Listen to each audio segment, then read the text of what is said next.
of the United States of America, and to the republic for which it stands, one nation, under God, indivisible, with liberty and justice for all. Again, good evening, everybody.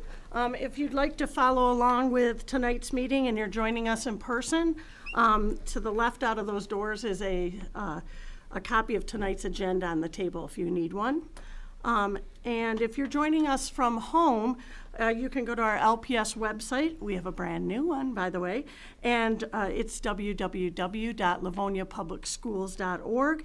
And you want to, since it's a little bit new, hover over the school board tab, click on board meeting info, and then you should be able to find all the meeting agendas there for you. So that should help. I think we'll go again. Tonight is a regular meeting or a voting meeting. If you've tuned in to watch this meeting, you might notice that there's not a lot of discussion happening on these items. That's because we've seen the items several times, multiple times prior to the meeting, mainly in our study sessions and our committee of the whole meetings. If you wish to hear more regarding some of these items, if you go back and watch those committee meetings, you'll get a lot more information, and there'll be much richer discussion and questioning there. All our meetings are recorded, our committee of the whole meetings are recorded, and they can be found under the website and under the YouTube area, so you can find those. One other item I'd like to talk about before we start the meeting is one of our community with character traits, respect. Our students learn, model, and follow this trait every day at school. Our board also follows and models this important trait here at the table. We don't always agree with each other, and we have very differing opinions at times, but we treat each other with respect and in the way we convey our differences to others. So we use respect. You have our word that this board will treat everyone in this room with respect, and we ask that you do the same for us. We feel that this is the best way to do our business by modeling this good behavior. And with that, we're going to move on to item 3, communications. We have a great evening here, a couple items here today that are exciting, and it's 3A. It's Principals Week. So we have a Principals Week resolution, and Mrs. Jenkins is going to help us out. But first, we have a motion. And so I'm going to ask for, let me get to that motion, sorry. Karen, We have may I have a motion, please? President Bradford. Mrs. Frank. Move that the Board of Education of Livonia Public Schools School District adopt the attached resolution establishing the week of February 26, 2024 as Principals Week in Livonia Public Schools. Support. We have a motion by Mrs. Frank, supported by Mrs. Jarvis for 3A Principals Week resolution, and we're going to hear from Mrs. Jenkins. Thank you. Good evening, President Bradford, Good members evening. of the board, Superintendent Oquist. Tonight, we would like to take a few moments to recognize a very special group of staff members here in LPS. Each year, our district formally designates the last week of February as Principals Week, giving us the opportunity to pause the hectic daily pace at which we all move to say thank you to the 24 building principals and our 12 assistant principals throughout the district. This is a time to reflect on the work these dedicated leaders do each day in our schools.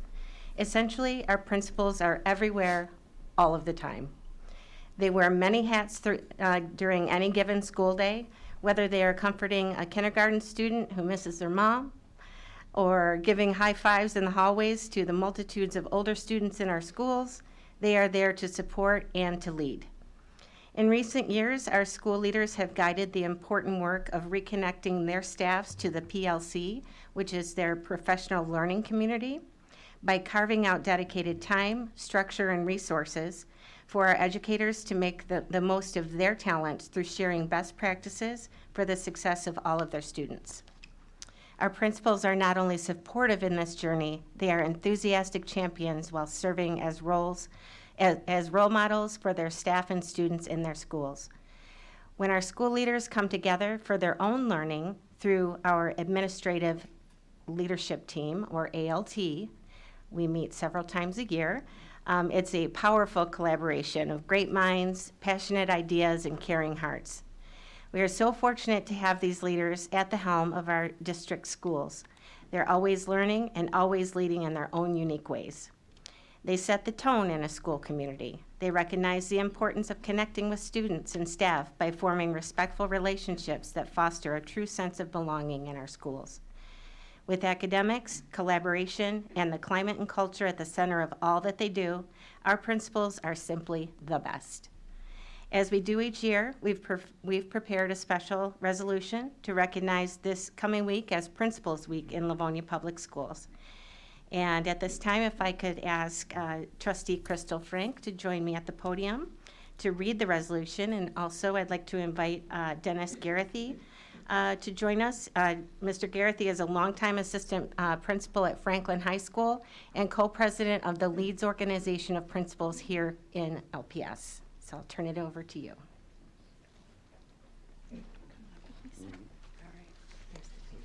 Oh, the fancy copy, thank you. I'll read it on my plain copy and give it to you. Principals Week Resolution. Whereas Principals Week is dedicated to recognizing the significant contributions of Livonia Public Schools principals and the commitment to providing quality educational experiences and guidance for their students.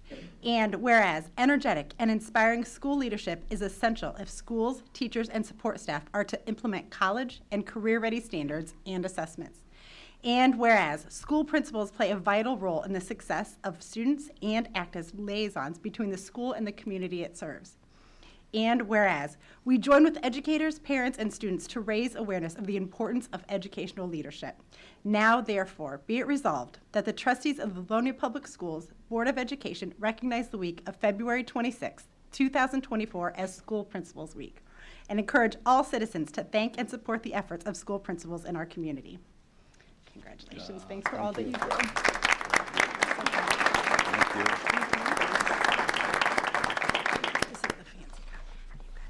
Thank you. Appreciate it. Just a couple of minutes. To our school board and cabinet members and to Superintendent Oquist, on behalf of all the principals in the Livonia Public Schools District, I thank you for recognizing our extraordinary efforts. As you know, we are an extremely dedicated group of educators who work tirelessly to bolster teachers, motivate students, and create a safe and positive learning community while facing many unpredictable challenges on a regular basis. Our community looks to us to help shape culture, build efficient systems, and to celebrate learning. There is no job like ours. Often it can be exhausting, but it's exhilarating. Speaking for all of my principal colleagues throughout the district who lead with optimism, humility, vision, perseverance, and a deep commitment to do what is best for students, I again say thank you. We are honored and proud to serve.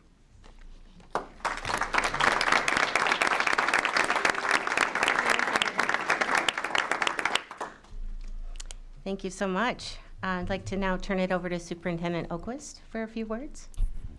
Thanks so much, Mrs. Jenkins. I'll just share a couple of comments on behalf of all of our school leaders who just do work tirelessly on behalf of the students that we serve and the staff we represent and who partner with our school community. Boy, it is such a privilege to serve in that role. It is also a huge mantle to carry on your shoulders. So thank you so much, Mr. Garathy, for being here on behalf of all your Leads colleagues. We treasure each and every one of you and the contributions that you make in our school district. Thank you. Any questions or comments from the board? Mrs. Burton. I would just like to also thank our principals. Having had 3 kids spread out over many years, we have had many principals in many different buildings at all levels. And it is just remarkable the difference that principals make in setting the tone in buildings. It's a very unique role to have to manage and go between staff and students and parents and really be the one point person for all of those folks. But on top of just managing the business of the building, setting the tone is one of the most important things that I think a principal does in that building. And we have been blessed to have so many just superb leaders in Livonia Public Schools. But coming from a parent's point of view, thank you to all of our principals who do that, who set a warm, welcoming, inviting tone with high expectations for our students and all of the adults who are pitching in to help our folks learn. So thank you very much. Thank you, Mrs. Burton. Anybody else? You said that so beautifully. We are really thankful for all the work our principals do in these buildings every single day and the time that they take. It's, like you said, it's no easy task. A lot of hats, a lot of different hats, so thank you. Mrs. Jenkins? We're set? All right. Everybody good? We have a motion by Mrs. Frank, supported by Mrs. Jarvis for Principals Week resolution. Mrs. Acosta, would you take the roll, please? Mrs. Frank, Yes. Mrs. Jarvis, Yes. Mr. Johnson, Yes. Mrs. Burton, Yes. Mrs. Bonnefield, Yes. Mrs. Acosta says yes, President Bradford. Yes, motion carries. All right, moving on to item 3B, recognition of the CTE month, Career Tech Education Month. We do not have a motion, so I'll turn it over to Mrs. Jenkins. Okay, Thank you. thank you, President Bradford. You're welcome. This is a brand-new item on our board agenda, but certainly not a new topic in Livonia Public Schools. Tonight, we are joining public school districts across the country in officially recognizing and celebrating Career Technical Education Month. CTE Month is a public awareness campaign that designates the month of February for school districts and communities to celebrate the value of CTE across the nation. Here in Livonia Public Schools, we have been proud to offer career technical education to our high school students for decades. We are fortunate to have a newly renovated and expanded Career Technical Center as our students' hub for connection and high-demand career pathways. As you know, our LCTC houses a wide variety of programs, and I'm going to attempt to list them all real quick. Graphic design, digital illustration, business management, marketing, fashion merchandising, a robust career intern program in which students have real-world experiences in local places of business, a whole host of health sciences courses that cover sports medicine, pre-nursing, and pre-medical, hospitality management, technology courses that span the areas of digital security and computer repair to internet engineering, mobile app development, video game design, and animation. We also offer courses in the skilled trades, including construction trades, which covers everything from plumbing and electrical to floors and roofs as they're working on their house renovation each year. Automotive technology, several applications of engineering, and finally, public safety and law enforcement career readiness programs. To say the very least, LCTC is a super busy place. Joining us this evening, I would like to welcome a few students and staff members from LCTC who will share a little bit about their experiences. So if I could have my guests come forward. And I'd love for each of you to introduce yourselves and tell us a little bit about your program of study at LCTC. Hi, my name is Gary Mann, and I teach the criminal justice program.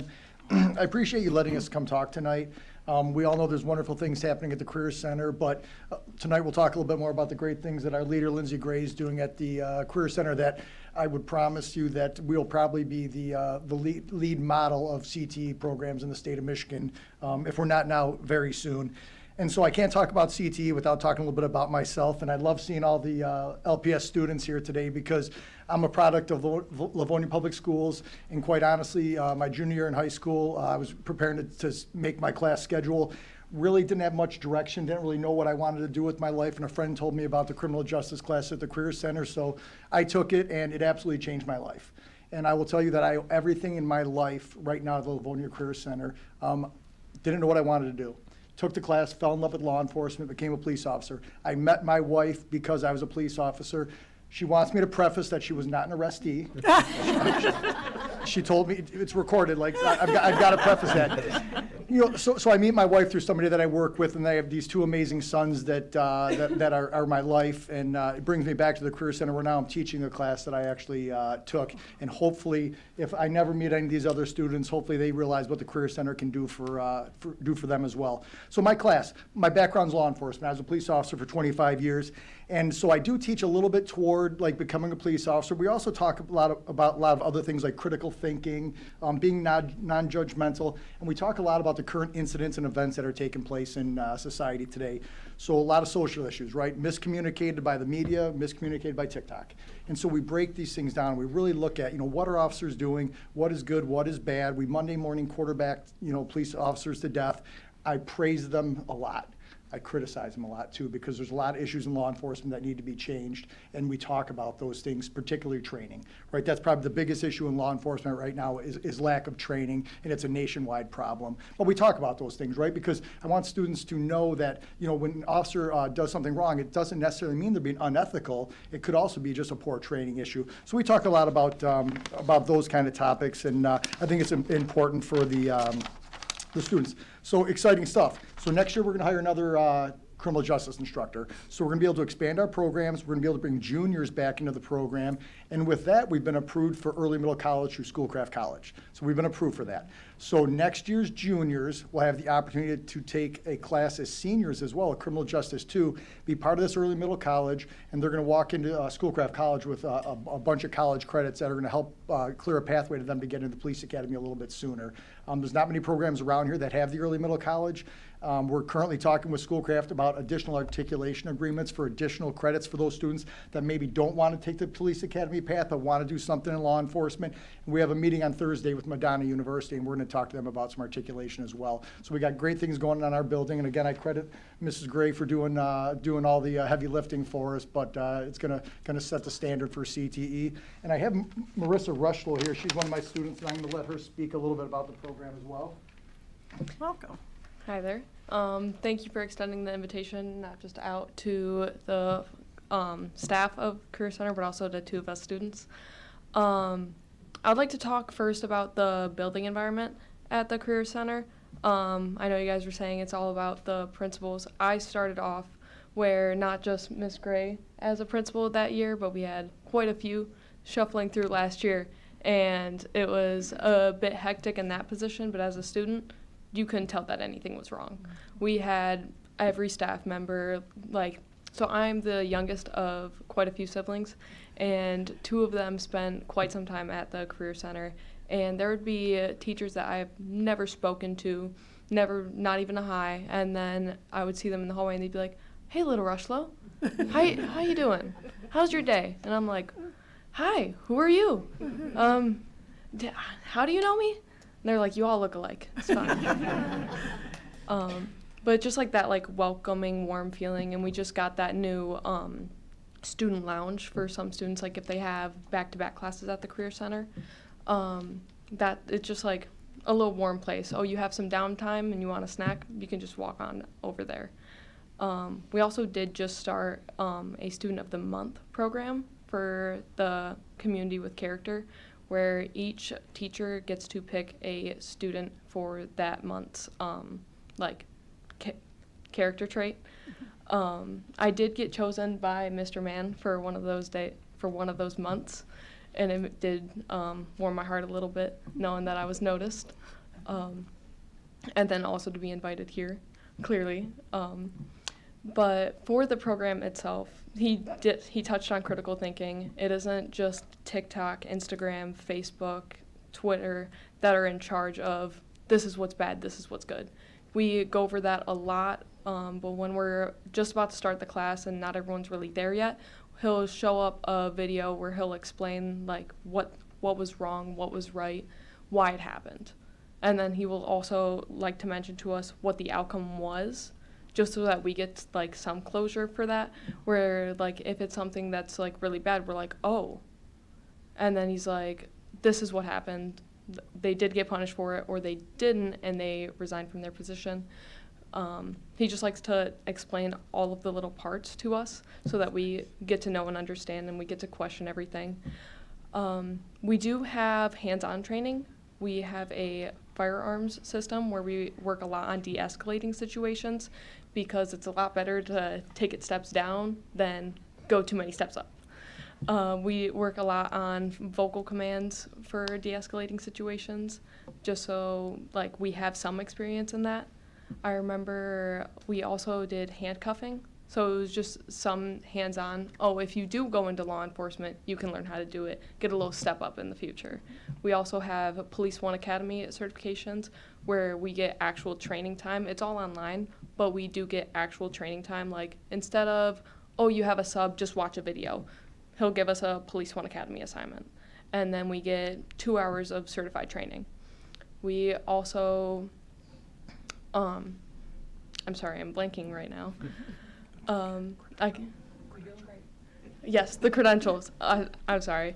You're good. He also teaches us a lot for interviewing for, if you do go into law enforcement and you need a few steps up, you can also print out the certifications that you got from that academy, and they'll be like, how did you even get this? How do you know about this even? And then it's just like that one step up on your resume.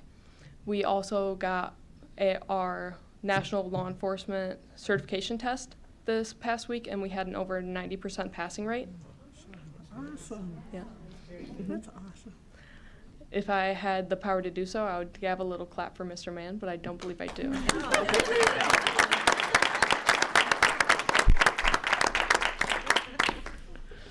I will say I am jealous of the incoming grades that are going to get 2 years of this class. Awesome. And I believe I'm going to stop it there so that I don't waste any more of your time. Oh, you're not wasting our time. Thank you. That was wonderful.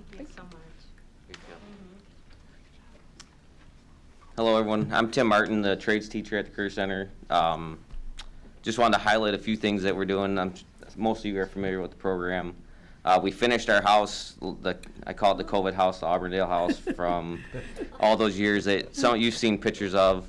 That house should be hitting the market this year at some point in time. It's in the city's hands now. We started another house on Arcola, right off of Plymouth Road. So the students are fully renovating that house. We're, I'd say, about halfway through this year already. Having a full school year, we're really knocking stuff out. They're doing a great job. You can probably follow along the pictures on the newsletter. So we got over 20 students enrolled in our 60-hour builder's license credentialing program right now. So hopefully, if we can get even 50% of those turned out to be licensed builder in the next year or so, that'd be great. That's what we're looking to get done. We're doing the OSHA 10, OSHA 30 certifications. We're at 100% on those. And then I think that's about it as far as the program. We're still moving along, moving forward, finishing houses and getting kids in the trade. So that's about all I have. Clap for Mr. Martin.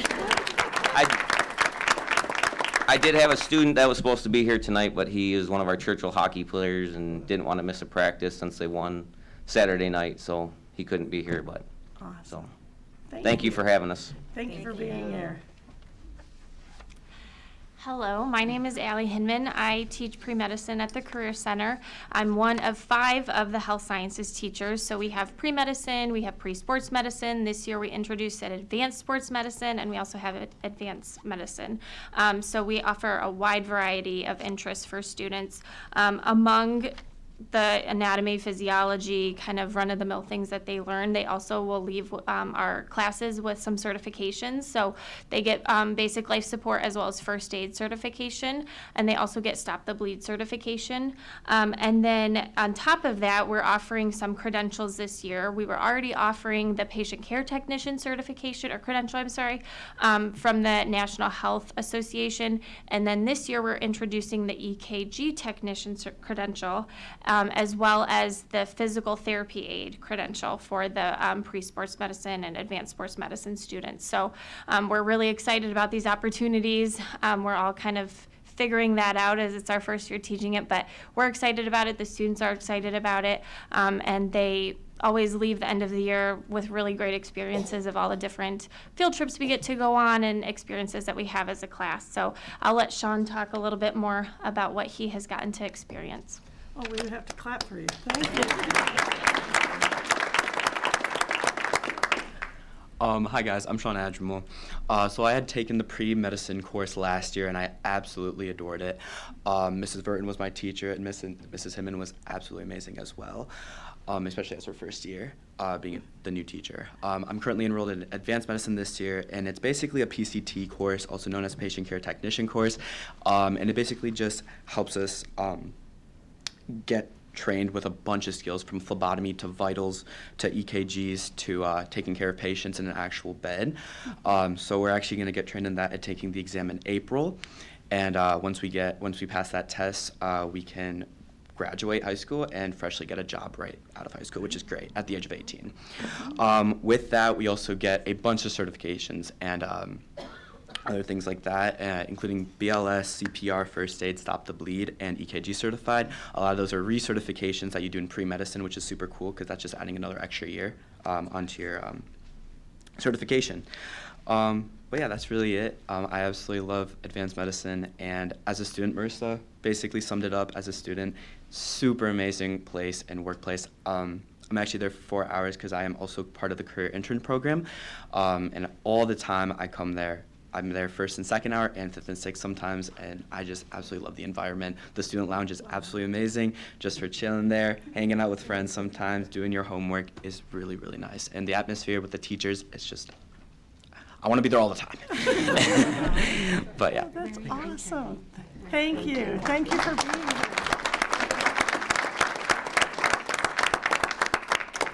Well, if that doesn't warm your heart, I don't know what does. I wanted to ask him where he's interning.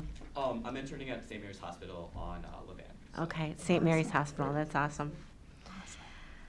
All right, thank you guys so much for sharing. That was such a great, just a snapshot of all the wonderful things that are going on at the Career Center. At this time, I would love to introduce State Representative Stephanie Young, who is taking time out of her very busy schedule to join us this evening.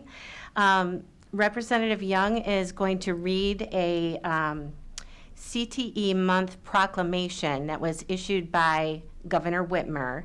And then we're going to have her present that proclamation to our LCTC principal, Lindsay Gray. So I'll have Lindsay come up as well. Thank you.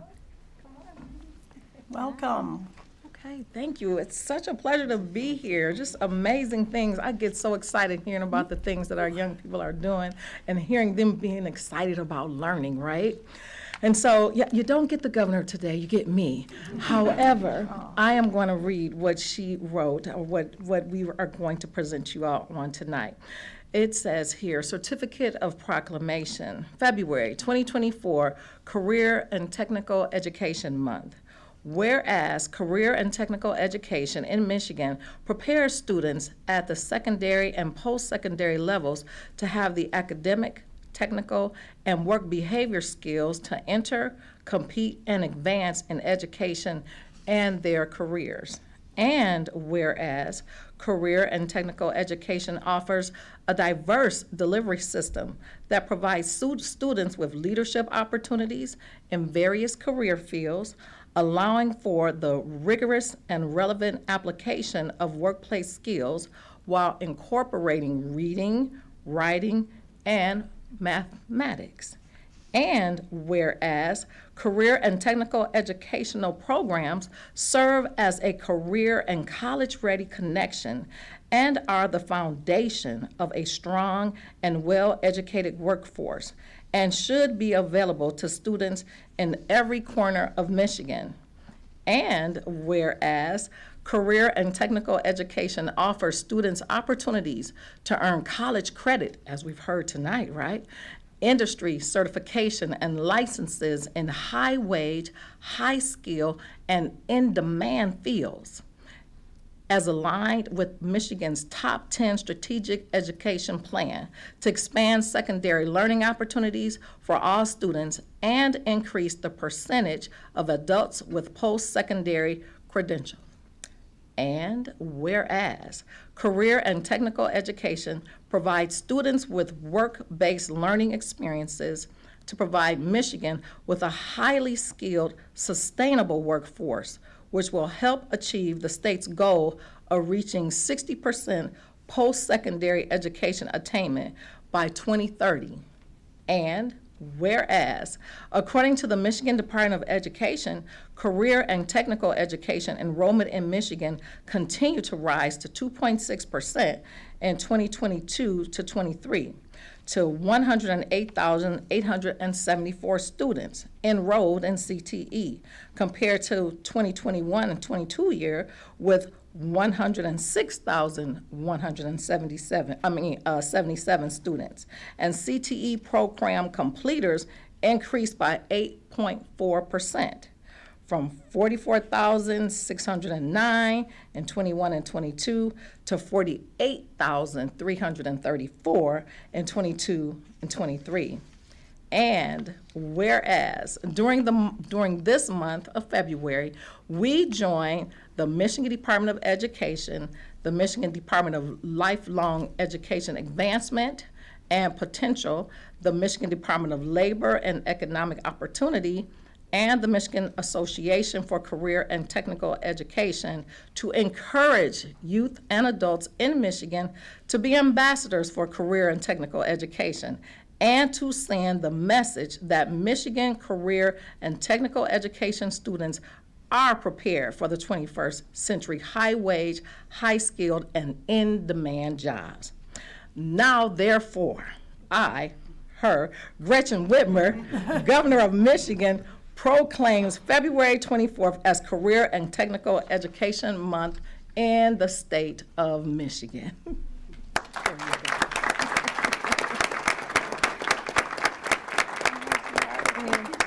It's a pleasure, such a pleasure, yes. Is it on? Yes. Okay, I just wanted to say thank you. We are so proud of the opportunities we provide LPS students through our CTE programs, and it would not be possible without the board and the cabinet's support. So today and every day, thank you for your support and your recognition. Oh, you're welcome.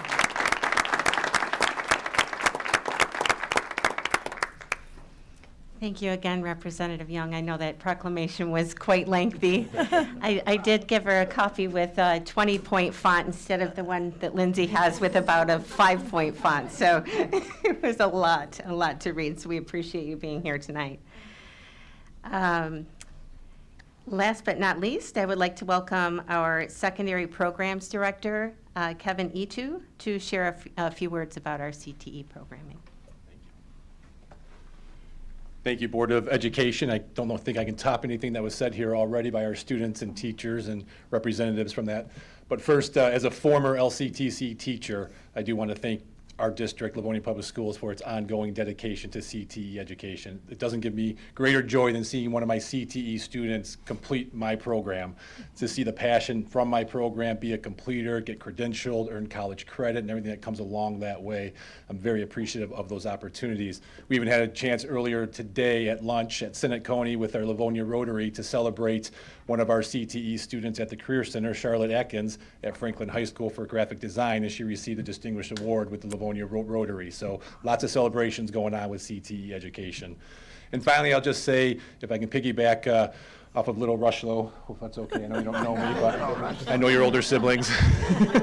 From that standpoint, the dedication by our teachers, by Principal Gray, the efforts they put in, the commitment they give to searching out what the new trends are in CTE, and their willingness to implement new ideas into their programs and work together. It's just a phenomenal facility to walk through and see that learning going on. So again, I appreciate the opportunity to speak on that behalf and look forward to celebrating next year's CTE month. So thank you.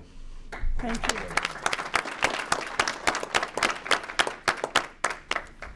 Thank you, Mr. Etu. And at this time, Superintendent Oquist would like to say a few words. Thank you so much, Mrs. Jenkins. Thank you, President Bradford. I will echo those comments. Thank you so much, Lindsay, for being here tonight, for our wonderful staff, part of who just represent all of your colleagues from LCTC who are so dedicated to not only the students that you serve, but to the career path that you are illuminating for the students with whom you work every day. And to our students who are here representing all of your fellow classmates who walk through the halls of LCTC each day and who are ignited with passion for the learning that you're doing about the career choice you have ahead of you. decades ago, in 1985, I had the pleasure of being a career intern in the career intern program through Livonia Public Schools when I was a high school student here. And I had the opportunity to go to Marshall Elementary every day and be certain that the path I was going to take as an educator that I thought I would love truly was that opportunity. And so whether you are taking a class at CTE, at LCTC, in one of our high schools, through our vocational intern program or our career intern program, the opportunities that each of our staff provide to our students is truly remarkable. This has been in place for many, many decades. We are so proud of the Livonia Career Technical Center. Rep. Young, thank you so much for being here and for acknowledging the work of this amazing team led by Principal Gray, and in her first year is just a rock star in representing this really important workforce development path for our students. I would echo Mr. Ichu's comments and how great it was to see Livonia Rotary honor one of our students today from the Career Center. And just thank you to our board. We have come to you with a number of asks and resources and opportunities for our students at LCTC, and every single time you have enthusiastically supported those asks from us on behalf of our students. So thank you so much. Thank you, Superintendent Oquist. Do we have any questions or comments from the board? Mrs. Frank? I echo all of the comments. I don't need to start new, but I did want to say thank you again to Lindsay for advocating for your students and for your staff. I think we've seen so much come across, as Superintendent Oquist said, and it comes from a heart of service and a heart of wanting to do the best for your kids, and you can see that with things that come across our desk, the things that you need, that your kids need for success, and even as a first year in the medical field, to be able to provide some of the things that we're providing is really exciting to see that hospitals have what we have, and so that we're showing the kids and the opportunities they have to learn. So thank you, Lindsay, for advocating for your students and for asking for what we can provide. So I think it makes such a difference to be state of the art and to be continually on the edge of learning new things. So thank you. Thank you, Mrs. Frank. Mrs. Burton? Yes, one thing that I realized when I first came on the board many years ago now, and I know several of us have talked about it, I just assumed that the Career Tech Center that we have, that we are able to offer to our students, is something that most districts can offer to their students. And I learned quickly through conferences around the state that it's not, that what we have here is very rare. There are some around the state, and I don't know of any that I've come upon that are as large or offer as many programs as we do for our students. As has been said, I appreciate the fact that our teachers are constantly looking for which programs may have less interest and which are growing, and what demand we have, and really channeling our resources toward reaching the greatest number of students in the most needed areas of study right now. So we don't just keep the same programs going the whole time because we had them last year. But just want to encourage folks in our district, because most of us have been here for a very long time, to really appreciate our Career Tech Center, because it isn't something that every district offers. Thank you, Mrs. Burton.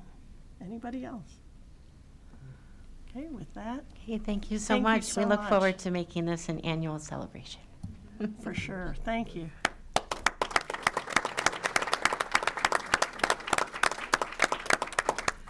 Before we move on to item 3C, I just want to let you know that we will be taking a short break to address our honorees for this evening, and then we'll be moving back into our meeting. So with that, we'll go to 3C. This is always one of my favorite parts of our meeting, is the district update from the superintendent.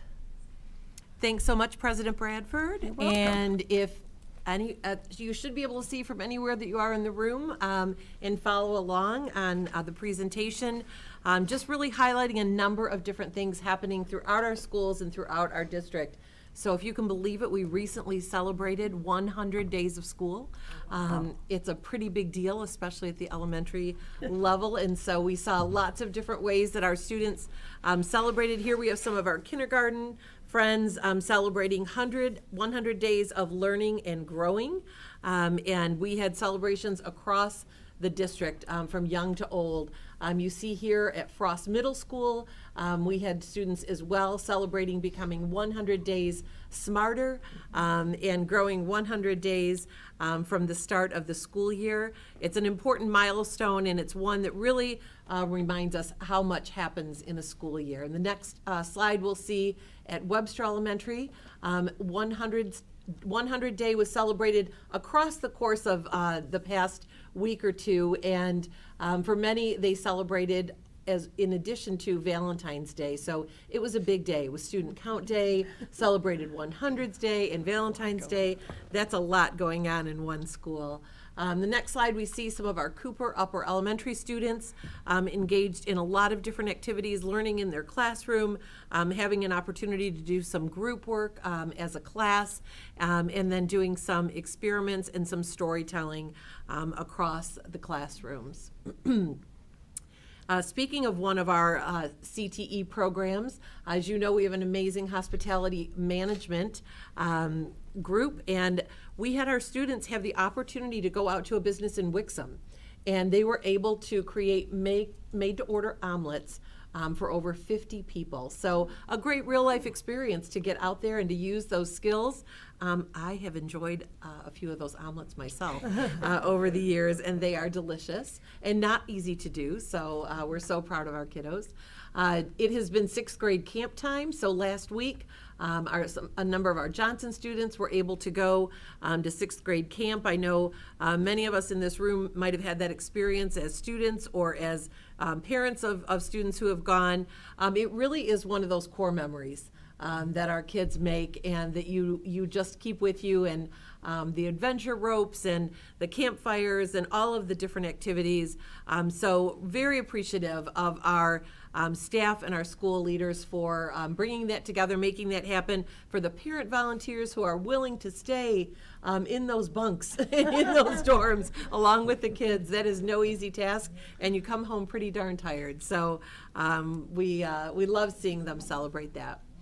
On the next slide, we have another class, the animation and web design class at LCTC had a pretty cool opportunity to create 3 to 6 minute short films. They had professionals from the industry help guide them through that process, and they learned how to create, how Pixar creates their animated movies, and then were able to create some of the short stories of their own.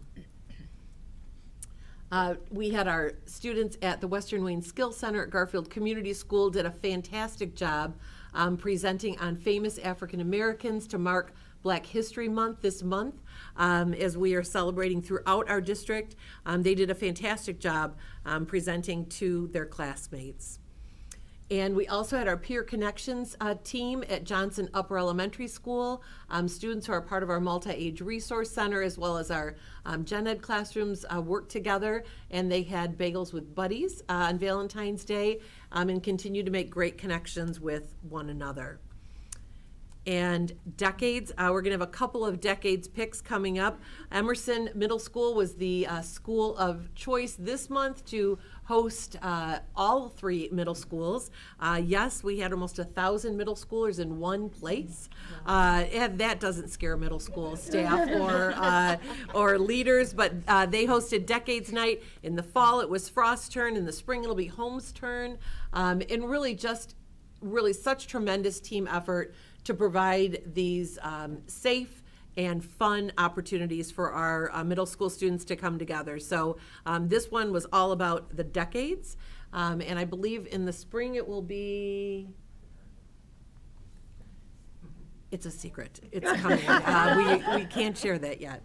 And also along the theme of Valentine's Day, our kiddos in 1st grade at Cleveland went on a search for Hershey Kisses, and they were celebrating 100th Day, and they were able to go through the school and find those kisses until they were able to place them correctly on their grid.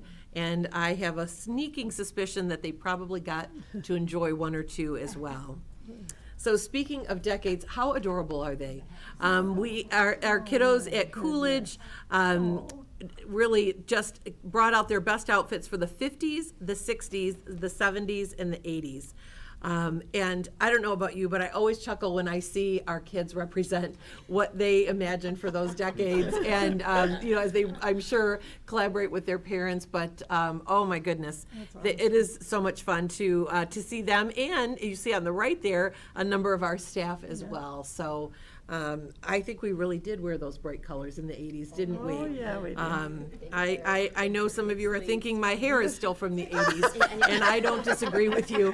It's still big, and that's the way it was then, it is now. I don't think that's going to change.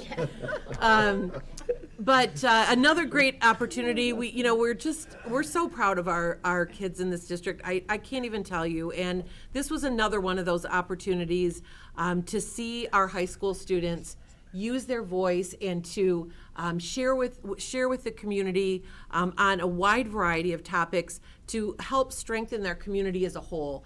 So there was a Livonia Youth Summit last week at Schoolcraft College, hosted by Livonia Save Our Youth and the Livonia Youth Commission, on which some of our students serve on that commission.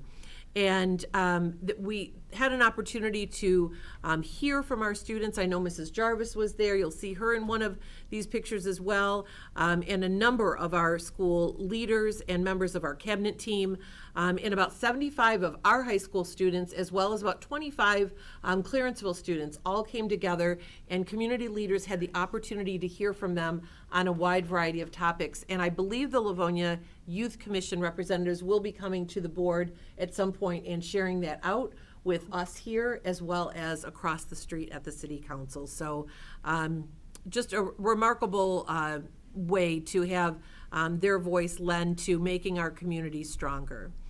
And just last week, that was just last week, correct? PTSA Founders Day, yes.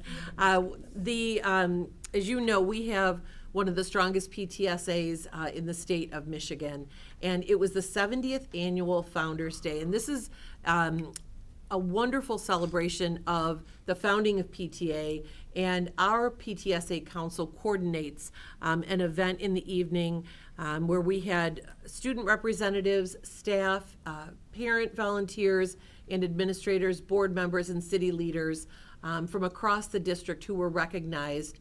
And I think well over 200 people were there. The vice president of the Michigan PTA was there as well. And we had an opportunity to see PTA units be recognized, as well as parent volunteers and students who have made a difference. Just to let you know, and I know the board knows this, our QAR visits are underway. So those are our Quality Assurance Review Team visits. We have been, that process led by Mrs. O'Brien and the QAR team is our new district's rigorous internal quality assurance review process. So we want to thank all of our schools that have opened their doors, opened their classrooms for our QAR teams to come through and visit. We are learning together and growing together, and it has been wonderful to be part of one of those teams. So if you haven't seen, we have the new weight rooms are now equipped. So all of the weight rooms are complete at Churchill, Franklin, and Stevenson. For our high school athletes, for all of our PE classes, our P-Fit classes. They will be open to all students in the high school for use, and they are specialized for each high school, some specialized tweaks here and there, but they really are remarkable, and we look forward to showing the board those spaces in person. We have a number of winter sports updates and highlights. I know next month we're going to be excited to bring in our JV and varsity POM teams who won Division I state championship titles last month. I had a great opportunity to spend time with them a couple of weeks ago and really hear about what the secret sauce was to make their team so successful, not just this year, but for several years in a row. And a lot of that really was beyond our hardworking athletes were some really dedicated and focused coaches. I think we had, Mr. Martin, you might have mentioned that we had our Red Stallions who are moving on. So our Red Stallions is our combined Churchill and Franklin hockey team. They had a big playoff win in triple overtime. So nothing like multiple multiple periods of hockey, but they are going to be moving on to the regional final on Wednesday. And we had our Franklin Swim and Dive team ended with a great season. They had the KLAA Conference Championship over the weekend, and once again, really acquitted themselves so well. And we now have our bowling teams moving on to states. Churchill High School boys bowling team was named city champs, KLAA East Division champs, and regional champions. And they will be headed to states, I believe, next weekend? This weekend. This weekend? This coming weekend. Is that what I heard from the crowd? Yes. All right. We also have a couple of individual bowlers as well. Sophia and Matthew, but both qualified for individual state championships as well. So good luck to them. We saw our Franklin High School girls bowling team named KLAA East Division champs, and this past weekend the team was named regional champs. So we continue to see lots of success, and the Franklin bowlers, Michael, Autumn, and Brooklyn, have also qualified for individual states. We want to congratulate Gino DePonio on his 150th career win and regional championship in wrestling from Franklin High School. And we had our Stevenson and Franklin, on the next slide, our varsity basketball teams hosted a teddy bear toss for the Livonia Police Department and Livonia Fire Department. It was a community outreach effort, and so we had a number of our first responders there that night, and I believe the first 3-point shot that successfully landed, members of the community were invited to throw onto the court new teddy bears, and those will be utilized by our first responders as they respond to children in our community. So thank you to all who took part in that effort.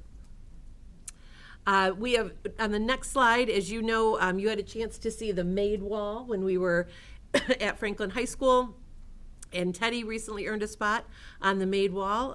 He is both a leader on the pool deck and in the classroom. He has a 4.49 GPA and does a tremendous job on the swim team. He holds himself and his teammates accountable.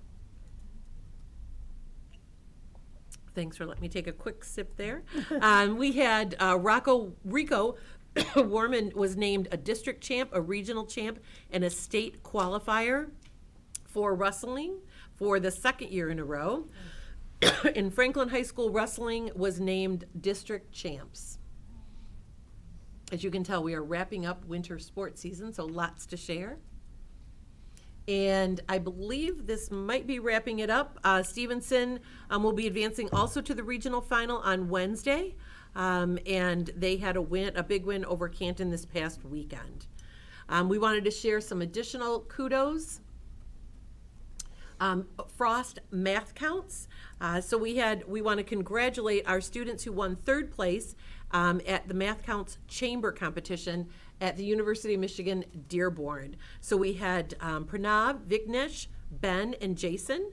Vignesh will be going on to the state competition in Lansing in March. So way to go to these awesome mathematicians.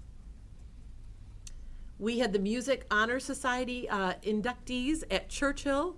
They're called the Tri-M inductees. It's a nationally recognized music honor society. It focuses on musicianship, leadership, and service.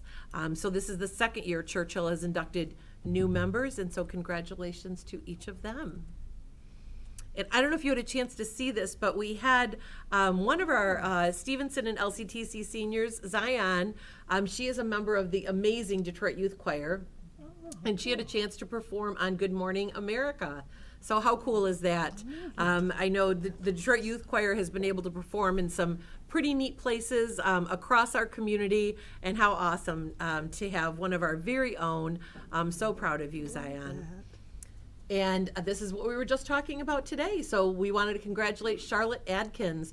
Her parents were there, a friend of hers as well. And then, of course, her principals, Mr. Pacey from Franklin, Mrs. Gray from LCTC, as well as her teacher, all there to congratulate Charlotte on receiving the Rotary Vocational Service Award. Dr. Haas was able to share many fine qualities that Charlotte exhibits, and many of them were in line with what we call the four-way test in Rotary, and that really is quite a high bar, so congratulations to Charlotte. Some of you have heard the Exceptional Educator Award through Channel 7. Mrs. Weiner is one of our ESTs at Randolph, and she was recently awarded a $1,000 grant for the school, and just as exciting, a Happy's Pizza gift card. But I think most of all, her appreciation for being recognized for really the exceptional educator that she is. And finally, we'll ask you to mark your calendars. This week is a big week in the lives of our class of 2037. We are going to start registering our kindergartners on Friday, as well as young fives. I know, doesn't that sound crazy? 2037. Yes, nothing like making us, especially since I told you I graduated in 1985. We won't put those together. But it's a big time. We're always excited to see our kindergarten students come together. In April, we'll have a parent night. In June, we'll have kindergarten roundup. So we can't wait to welcome our class of 2037. Freaky Friday will be on in mid-March. The Franklin Players will be sharing that musical. You can get your tickets on that QR code. You can even select your seat. And if you would like to see more from the LCTC fashion merchandising class, we would love to have you attend the annual fashion show. It is always a tremendous event.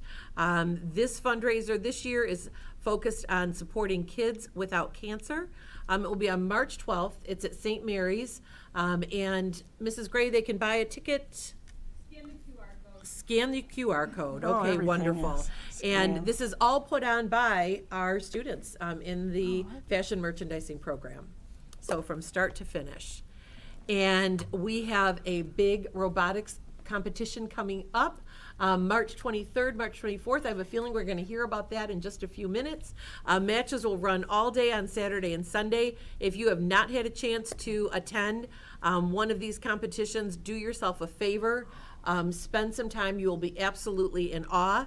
And you can cheer on our Warriors and our Tyros teams as they participate in this year's game called Crescendo. And finally, we have, not finally, almost finally, we're almost there, people, stick with me. We have Trivia Night for Blessings in a Backpack. Blessings in a Backpack is an amazing organization. You probably know they service students and families from all of our elementary schools and provide a backpack of food each weekend for food insecure families. And this is one of their big fundraisers of the year. So if you love trivia, or even if you just enjoy your friends and family, get a group together for Friday, April 5th at Burton Manor. And we will end it on one more fundraiser for the LPS Foundation this Thursday, leap year, February 29th. Buddies is going to be donating 20% of all proceeds from the entire day and evening to our amazing LPS Education Foundation. You just need to mention them when you place your order for a carryout or in-person dining, and they will, again, share 20% of the proceeds with our LPS Education Foundation. So I know that was quite a bit, Mrs. Bradford, but we have so much to be proud of in our district. Thank you for letting me share those highlights with our community. Oh, no problem. It's one of my favorites. It's amazing. I think she could go on and on. There's so many things happening, but we had to cut it short. Anyways, at this time, we're going to take a short break to honor our honorees, and then we will be right back shortly into our meeting. So at this time, we'll take a break. Thank you.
Welcome back if you are just tuning in. We just had a wonderful discussion honoring Principal Week and the recognition of career tech education. And at this time, we're going to go on to item 3D, written communications. Do we have any written communications? Okay, moving on to item 3E, a response to prior audience communications. Do we have any response this evening? President Bradford? Superintendent Oquist. Thank you so much. As you know, it is the practice of the board to, if it is an item that is something that falls within the purview of administration, for us to respond. We did have an audience communication at the committee of the whole meeting, and our HR director, Mrs. Keats, did respond, but the board has asked me to make a factual clarification with regard to a couple of items, just in case we had any long-term subs who were listening and may have been confused with the information that was shared. And so I wanted to clarify that our guest teachers, our substitutes, are employed by EduStaff. They are not employed directly by Livonia Public Schools, so they are not required to follow the contractual obligations, nor would they have the same rights and responsibilities. They would not apply to our guest teachers in the same way. So they are employed by EduStaff, and there was a question whether or not substitute teachers could take a day if needed, a sick day, an appointment, et cetera, and of course they certainly can. They do not lose the continuity of the higher rate of pay. I believe that was one important clarification that our department wanted to make, was that they would continue at that higher rate of pay, and only when an assignment has officially ended would the teacher return to the normal daily rate. And so teachers certainly can take a day. A substitute teacher, if they're in a long-term assignment, they would not be paid for that day. They are paid for the days that they work, and again, they work for EduStaff in Livonia Public Schools. But they would continue that continuity of the higher rate of pay. Thank you, You are Superintendent welcome. Oquist. I appreciate that. All right, we were going to move on to item 3F, audience communications. Audience communications is a time set aside for the board to listen to the concerns of our community. It's not an question and answer period, but rather a time set aside for us to listen thoughtfully to your concerns. Each speaker will have up to 3 minutes to speak. Vice President Johnson will be our timekeeper tonight. When you hear the tone go off, we ask that you politely finish and wrap up your comments. Tonight we have quite a few comments this evening. So we listened to the first audience communications for the first 15 minutes. And after that, because we are conducting a business meeting tonight, we will listen to the remainder of those communications right before hearing from board members. So we'll get in as many as we can in the 15 minutes, but if you speak for 3 minutes, know that we will only get in 5 of these comments, and then the remainder will be at that time before hearing from board members. A couple things. The board is responsible for 3 main roles: hiring and evaluating our superintendent, adopting policies that give district direction to set priorities and achieve its goal, and also adopting and overseeing our budget. So if your comments pertain to one of those 3 roles, you would expect to hear a response from one of the members from our board. If your comments pertain to anything else, or what we call day-to-day operations of the school district, you should expect to hear from our superintendent or a member of her cabinet team. And it does say on the blue slip, if you would like a response, we'll make sure that somebody gets back with you. And with that, I want to thank you for being here and addressing your concerns before the board, and we're going to go ahead and get started, and we'll move along here. The first on our list is Ovia Jason Carr. Ovia? Oh, great. And a guest. If you want to come up and just press the, is it already on green? It's green. Okay. All right. It's red? it till it's green. There you go. Thank you. Good evening. My name is Catherine. I'm a sophomore at Stevenson High School and a captain of 6861, the Livonia Tyros robotics team. I'd like to thank the school board for giving us this opportunity to update you on our team's accomplishments thus far. For a little background on our team, the Tyros is an all-freshman team with a few sophomore captains. On January 6th, 2024, a new robotics season started. This year's game is called Crescendo, and in the game, the robots are required to launch rings called notes and climb on a chain. Before the start of the season, our 2023 robot, Tyrostein, competed in 3 off-season competitions and demonstrated at multiple other events. At the competitions, Tyrostein made it to eliminations, but sadly wasn't able to reach the top spot. We hope to rectify that this year. Hi, my name is Ovia. I'm a sophomore at Churchill High School, and I'm also a captain on the Livonia Tyros robotics team. Today, I would like to update you on the experiences at the new robotics wing at the Livonia Career Technical Center. First of all, we are extremely grateful for the beautiful new facility that has been provided for us. We especially love the new field area that we use all the time for testing and practicing on the robot. The mechanical and electrical rooms in the facility are very functional and allow for quick communication and co-working between the teams. The opening glass walls have been truly amazing since they allow for us not to only move our robot in and out of the rooms, but also allow for more space when we invite other teams to our new facility. Since January, when the new robotics season started, we have accomplished a lot on our robot. The robot has been recently physically completed, and we have started to begin testing in the field area. We have also come up with our new robot's name, Sonar, which is inspired off of the sound theme of this year's game and off of the dream that all robotics students have of hopefully having a water game someday. The robot is currently being driven and finished with the programming and prepared for our future competition. On Friday, we have our first robotics competition where we will compete in Milford and qualify for points for states.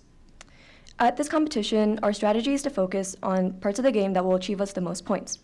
Our robot will focus on launching notes into the wall of the field where it will score the most points. We will also plan to climb on the chain during all of our matches. We are also hosting our annual competition at Churchill on March 23rd and 24th, where we plan to improve our robot and our driving. We hope our robot will achieve what we want it to, and we will continue our journey onto states. Thank you for taking the time to listen to our update on the robot. We hope to achieve much more this season. Wish us good luck. Good luck. Thank you. Our next speaker is Savannah Holland.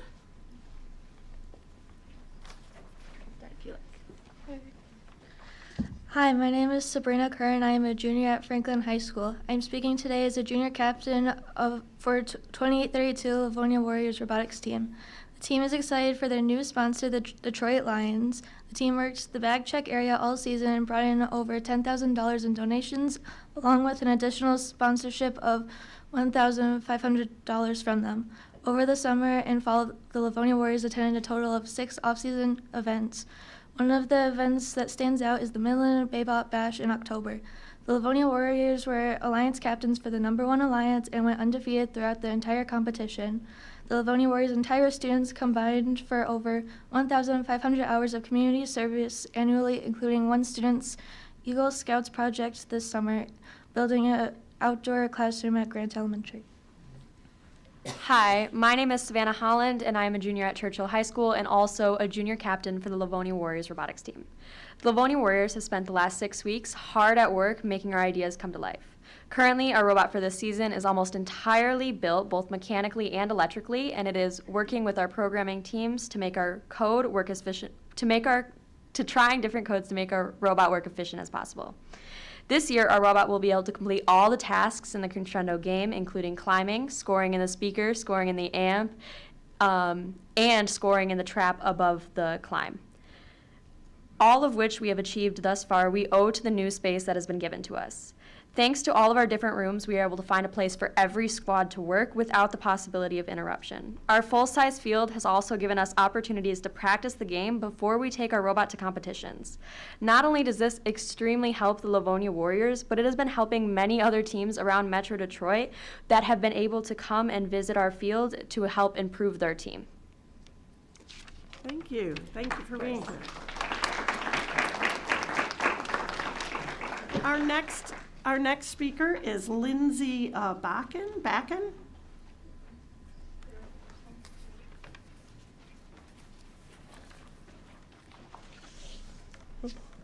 I'm being joined by the two figure skating coaches, Kate Van Eck and Lauren McAlinden. We're here tonight to advocate for a simple yet crucial change of recognizing high school figure skating as a sport and granting them a varsity letter. Last fall, we had the opportunity to speak with one of the athletic directors who explained that creating letter requirements for a new and unified team is a complicated process. It was then suggested that we speak with the secondary director of education. However, despite many attempts at communication, we have received no response. Some of you may already be aware of a petition that has been circulating in our community, receiving over 1,300 signatures in less than a week.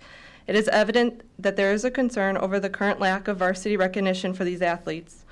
In a recent discussion I had with Brad Bush, the Assistant Director of Michigan High School Athletics Association, I have learned that the path to recognition for our figure skaters is actually quite easy.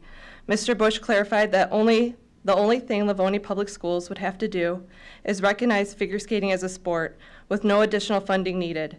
They would follow all school rules and eligibility policies where, again, no funding is necessary. It's important to note that every other team the high school figure skaters compete against, including Northville, Plymouth Canton, Novi, Farmington, and Birmingham, receive a varsity letter, while Livonia is the only team left in the District 1 that does not. It's puzzling to note that the criteria seems far from complicated. When we observe other examples within the schools, on February 7th, the volleyball team posted on Instagram requesting assistance from 4 to 5 students to aid the coaching staff with game day tasks such as stats, camera work, and social media management. In exchange for this assistance, these students would be awarded varsity letters. The process, as stated on the Livonia Public Schools website, appears to be at the discretion of the coaches to create the requirements for earning a varsity letter. I feel as though I must also address the lack of recognition for our girls hockey team, who are back-to-back state finalists. These athletes also dedicate themselves to their sport, yet their efforts go unnoticed in the varsity lettering process. The discrepancy in treatment between the figure skating, I can't even call it a team because they're not a team, and girls hockey team within LPS is concerning. It raises questions about fairness and equity in recognizing the efforts and achievements of our students. I urge the board and all those involved in the decision-making to consider its stance on this matter. It's very straightforward. Livonia Public Schools simply needs to recognize figure skating and girls hockey as a sport. By doing so, we validate the efforts and achievements of our athletes by aligning with the school's guidelines and ensuring equitable treatment for all of our students by simply recognizing these two sports as a sport. Thank you.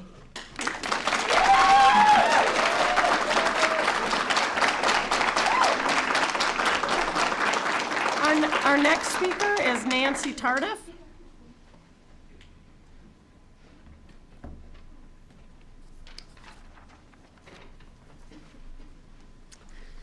Good evening. I'm going to echo a lot of what Lindsay has said in regards to the figure skating team. I am the parent of 2 figure skaters, one that is currently on the high school team and one that is in 6th grade and hopes to be on the figure skating team as well when she reaches high school. Figure skating is very important to both of my children. It has given them the confidence to accomplish a lot of things academically and socially. The fact that we do not recognize these athletes who work so hard to really master their sport. This isn't a sport that somebody can join the team in September and then they're ready to compete by August the following year. It takes years of practice. They spend a great deal of time on the ice with coaches and individually. It is a demanding sport. To quote my youngest child, we put blades on our feet, we step on the ice with a dress and tights and nothing to protect us. It is a brutal sport, and the only thing that protects these athletes is their skill, which they compete with other schools who grant their athletes a varsity letter, but we're denied the same thing, which is a little eyebrow raising. I'm not asking LPS to be the trailblazers. I'm asking LPS to catch up with the times. If all the districts around us are awarding their athletes these letters, why aren't we? Why aren't we doing the same thing for our hockey skaters? Right now, the comments from the petition that was posted, there are currently 3 female teams. There's figure skating, hockey, and dance that are all trying to get their letters. All female athletes. This isn't really a good look for LPS. We shouldn't be treating our female athletes different from our male athletes. Thank you.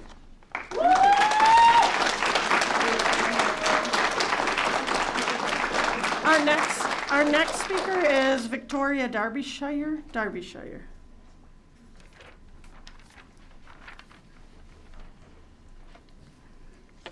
Hello everyone, my name is Victoria Derbyshire and I'm both a Livonia resident and a Livonia coach.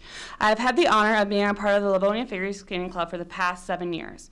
I have seen these skaters grow both as figure skaters and as young teenagers. I have also coached the Dearborn Unified Figure Skating Team for the past 6 years. In Dearborn, figure skating is considered a varsity sport. The requirements are as follows.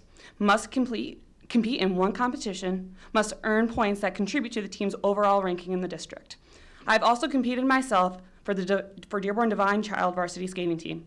I earned my varsity letter after competing 2 elements in 2 competitions.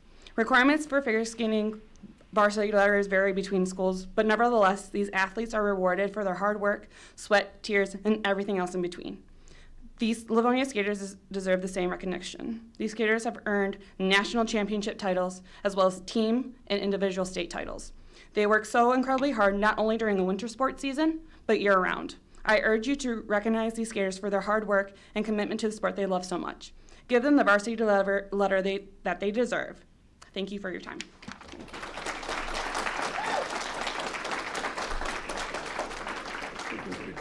Our next speaker is Jason McFall.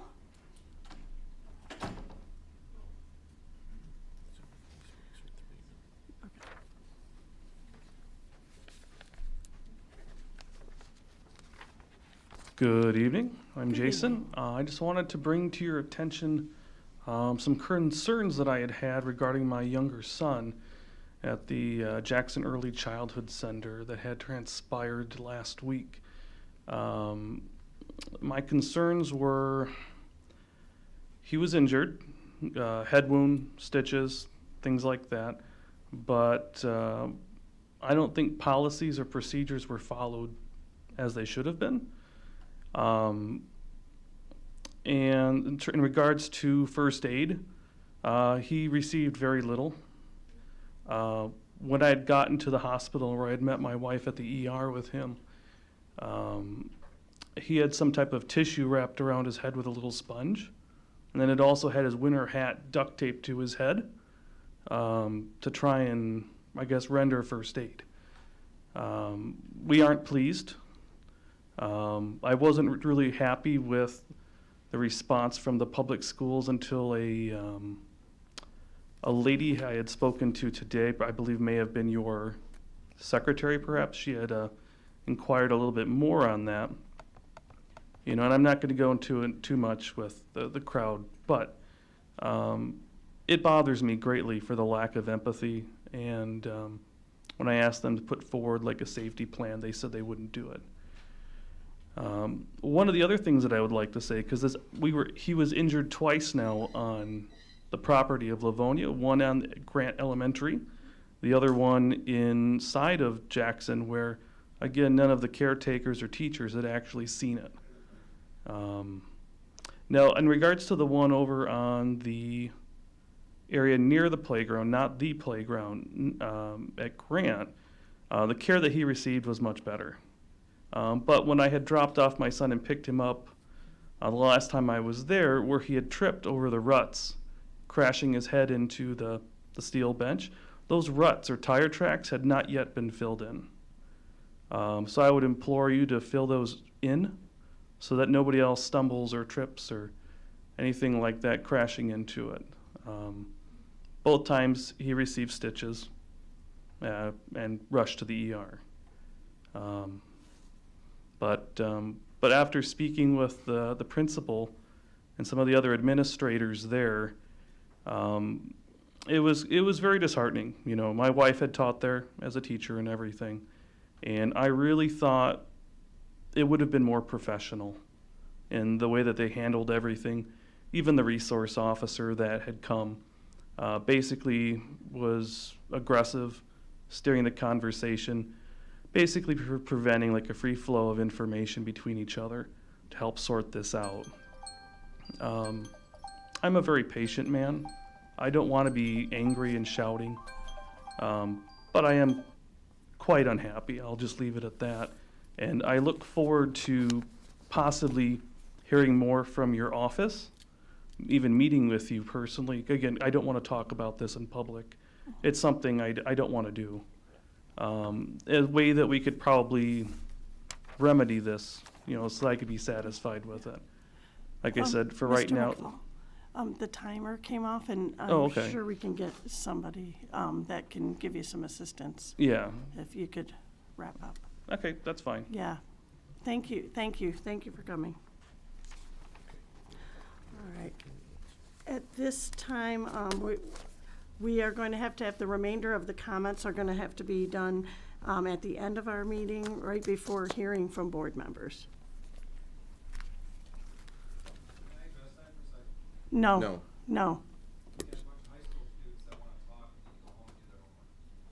Well, I understand, but we have a business meeting to conduct, and that's what our main focus is, so, for right now, but we will give you an opportunity to speak, for sure. All right, moving on to item 4, our consent agenda. May I have a motion, please? President Bradford. Mrs. Bonifield. Move that the Board of Education of the Livonia Public Schools School District approve the following consent agenda items as recommended by the superintendent. 5A, minutes of the special meeting of January 29, 2024. 5B, minutes of the regular meeting of January 29, 2024. And 5C, minutes of the special meeting of February 12, 2024. Support. We have a motion by Mrs. Bonifield, supported by Mrs. Burton for our consent agenda. Is there anybody that wishes to remove any items from the consent agenda prior to voting? Okay.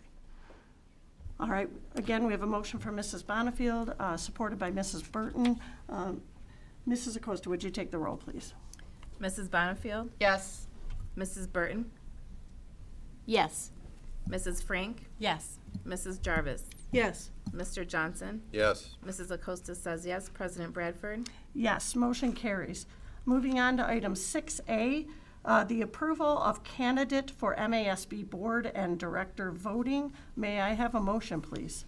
President Bradford. Mr. Johnson. Move that the Board of Education of the Livonia Public Schools School District designate Brigitte McQuiston as the Region 8 candidate for the MASB Board of Directors and direct the Executive Assistant of the Board of Education to cast the vote accordingly. Support.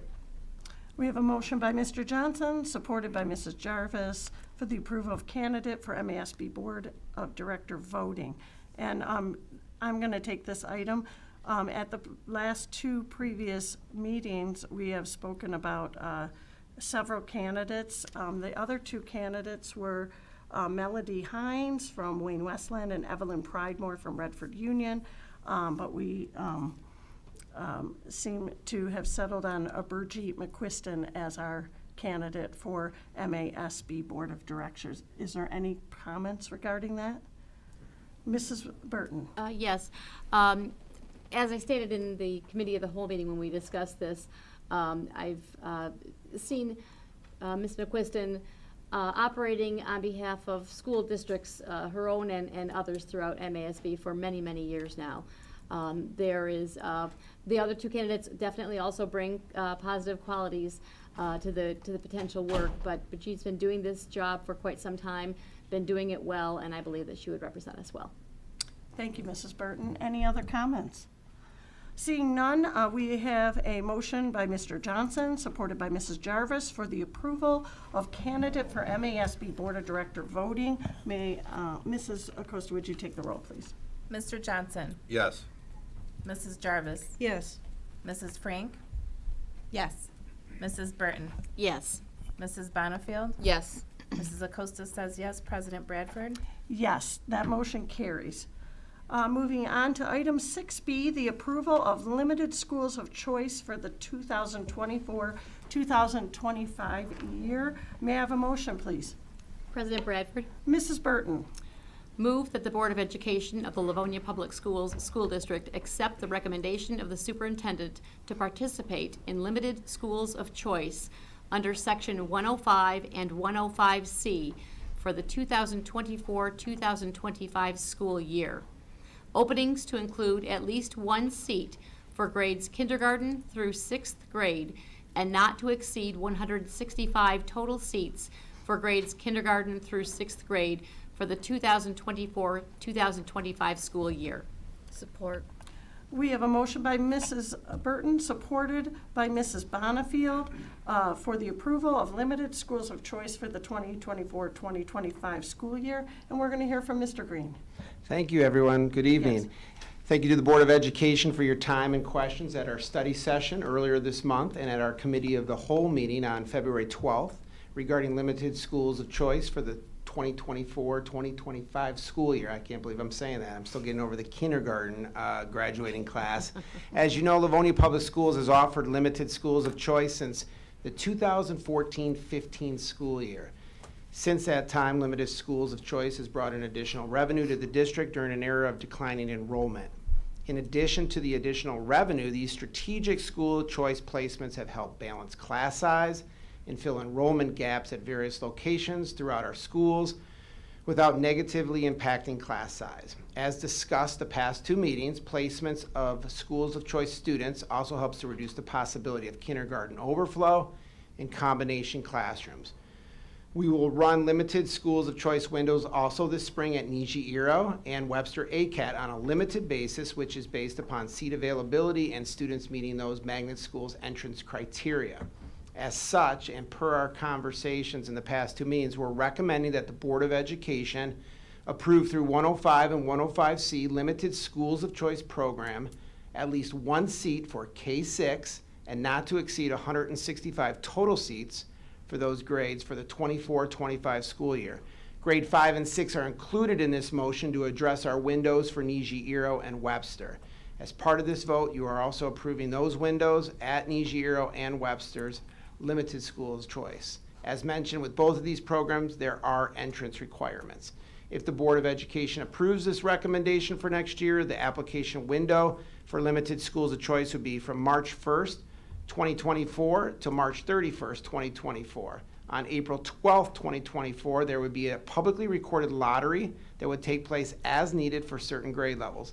These timelines for all three limited schools of choice windows will be updated on our website pending your approval. Thank you, Mr. Green. Are there any questions or comments from the board? Mrs. Burton. Yes, Mr. Green, just so the public understands what we're, the situation with the 5th and 6th grade. We're opening some 5th and 6th grade slots for students who qualify only at Niji-Iro and Webster. The kindergarten through 4th grade slots are, well, let me back that up. Niji-Iro and Webster, it would be open kindergarten through 6th grade. For the general ed kindergarten classrooms, it is only open kindergarten through 4th grade. That is correct. As we spoke to the last two meetings, our focus this year on placing school choice students will be in K-4. We have to write the motion to include grades 5 and 6 to adhere to being able to accept our limited schools of choice for Webster ACAT and Niji-Iro. Okay, thank you. Thank you. Mrs. Bonnefield. Mr. Green, Niji and Webster both have their own separate windows. Is that correct? That is correct. They typically occur at Webster ACAT after our internal testing is done and completed, and then they know how many seats they would have available, and then at Niji-Iro as well. They typically are going to be, at Niji-Iro, the goal is April 22nd to May 22nd, and at ACAT, April 2nd to May 2nd, and those will be posted on our websites as well. Thank you. Any other questions or comments? Mr. Johnson. Thank you, President Bradford. And Mr. Green, for the benefit of the community who may be watching, we do not provide bus transportation for our out-of-district students. Is that correct? That is correct. Thank you. Alrighty. Any other questions or comments? Seeing none, we have a motion by Mrs. Burton, supported by Mrs. Bonifield, for the approval of limited schools of choice for the 2024-2025 school year. Mrs. Acosta, would you take the roll, please? Mrs. Burton? Yes. Mrs. Bonifield? Yes. Mrs. Frank? Yes. Mr. Johnson? Yes. Mrs. Jarvis? Yes. Mrs. Acosta says yes. President Bradford? Yes, motion carries. Moving on to item 6C, the approval of network switches replacement for the 2021 bond. May I have a motion, please? President Bradford? Mrs. Acosta. Move that the Board of Education of the Livonia Public Schools School District approve the recommendation from its technology consultant, Integrated Design Solutions, to award the network switches upgrade project to Sentinel Technologies Incorporated, located in Troy, Michigan, in the total amount of $1,852,349.15, which includes contingency. Support. We have a motion by Mrs. Acosta, supported by Mrs. Jarvis, for the approval of network switches replacement of the 2021 bond. We're going to hear from Mr. Francis. Thank you, President Bradford. You're welcome. As discussed at the Committee of the Whole last week, this is an upgrade and update of our network switches. The network switches that we currently have throughout the district, and these are in those tech closets that are in all of our buildings across the district. These network switches are really the lifeblood of our internet, of our entire network, with regard to not just the internet, but telephones and multiple other items that run off of our network. So the current ones are about 10 years old, from the 2013 bond initiative. This work and this project will replace the current switches. Sentinel is a company that I'm sure the board is familiar hearing. They've done quite a bit of work in the district. We're very satisfied with their past work, and we do recommend the board approve this planned project through the 2021 bond initiative. And as a reminder, this project is eligible for E-rate, which means we do need the board to approve the entire project amount, but we would be eligible to get 50% of that back through E-rate. That's great. Thank you, Mr. Francis. You're welcome. Any questions or comments? Okay, seeing none, we have a motion by Mrs. Acosta, supported by Mrs. Jarvis, for the approval of network switches replacement of the 2021 bond. Mrs. Acosta, would you take the roll, please? Mrs. Acosta says yes. Mrs. Jarvis? Yes. Mrs. Frank? Yes. Mr. Johnson? Yes. Mrs. Bonifield? Yes. Mrs. Burton? Yes. President Bradford? Yes, that motion carries. Moving on to item 6D, the approval of summer 2024 demolition projects 2021 bond. May I have a motion, please? President Bradford.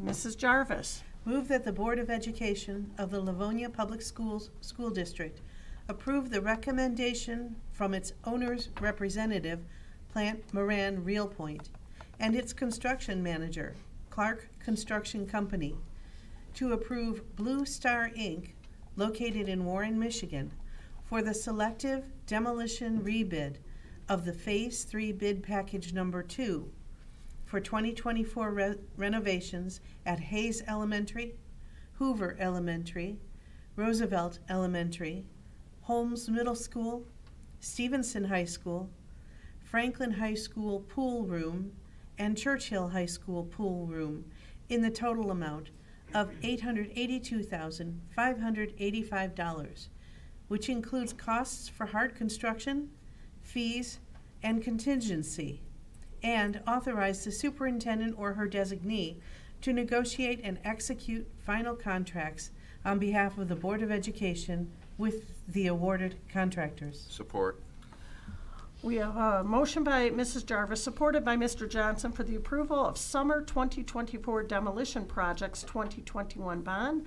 And this evening, we're going to hear from Mr. Francis and as well as Mr. Weber. Thank Welcome. you again. I know it's a unique situation that we're coming up here at a voting meeting, but as just for the folks at home, we were unable to have this conversation with the board at the last committee of the whole meeting because the bids were not due yet. So we wanted to be able to take the opportunity to give you all of the written information in your board packet last week.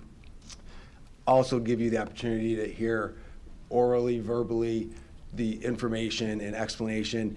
It's a unique situation for us to come up and have this conversation like this at a voting meeting, but it also is a unique a resolution. And by the way, Mrs. Jarvis, I had a very wordy resolution there that you had to read with a whole bunch of different numbers. You did a nice job with it. Sorry about that, but we had to get all the information in there. So I do want to, what I'll do is turn it over to Mr. Weber for a couple moments, let him walk through what we're looking at here with this selective demolition. And I want to take a moment as well to clarify what selective demolition means. If we just say demolition, someone might invoke thoughts of an entire building being razed. That's not what's happening here. What we're saying is we've put select pieces and portions of demolition for the renovations. And so that's really the appropriate way of writing it out. So I just didn't want to confuse anybody.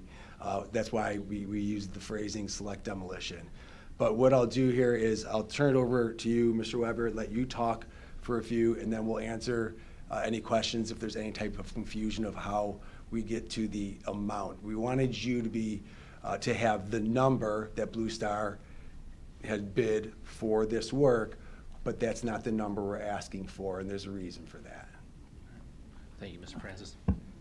To give a brief summary of how we got to this point, last fall in November, we came in front of the board with a construction recommendation for contractors, including a demolition, the selective demolition package we're talking about.